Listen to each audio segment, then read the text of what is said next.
வாங்கி எல்லாருமே அவிச்சு சாப்பிட்டுருப்போம். ஆனா அந்த கப்பக்கிழங்கு அவிச்சு அதுக்கு ஒரு சின்ன தாளிப்பு கொடுத்தோம் அப்படின்னாக்கா அதனுடைய டேஸ்ட் வேற லெவல்ல இருக்குங்க. வாங்க எப்படி செய்யலாம்னு பார்க்கலாம். கப்பக்கிழங்கு வாங்கி அதை இந்த மாதிரி கட் பண்ணி அதுல இருக்க தோலை வந்து உரிச்சு எடுத்துட்டு மண்ணு இல்லாம நல்லா கழுவிட்டு குக்கர்ல போட்டு வேக வச்சு எடுத்துக்கோங்க. இப்ப இந்த கிழங்கு வெந்ததும் அதை எடுத்து அதை குட்டி குட்டியா அப்படி நறுக்கி வச்சுக்கோங்க. இப்ப பேன்ல கொஞ்சம் தேங்காய் எண்ணெயை ஊத்துங்க. தேங்காய் எண்ணெய் மட்டும்தான் இதுக்கு ஊத்தணும், அப்பதான் டேஸ்ட் வந்து ரொம்ப நல்லா இருக்கும். தேங்காய் எண்ணெயை ஊத்தி தேங்காய் எண்ணெய் காஞ்சதும் கடுகு உளுந்தம் பருப்பு, கொஞ்சம் ஜீரகம், காஞ்ச மிளகாய் வத்தல், கருவேப்பிலை இதுகளை போட்டு தாளிச்சிட்டு வெங்காயத்தை போட்டு வதக்குங்க. வெங்காயம் வதக்கும் போதே கொஞ்சம் மஞ்சத்தூள், தேவையான அளவு உப்பையும் போட்டு நல்லா வதக்குங்க. வெங்காயம் வதங்கினதும் இப்போ நம்ம நறுக்கி வச்சிருக்கிற இந்த கிழங்கையும் அதில் தூக்கி போட்டு நல்லா கிளறி விடுங்க. இந்த மஞ்சள் தூள் வாசனை போகிற வரைக்கும் நல்லா கிளறி விடுங்க.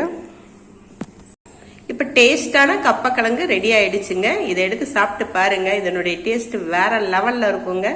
ட்ரை பண்ணி பாருங்களேன்.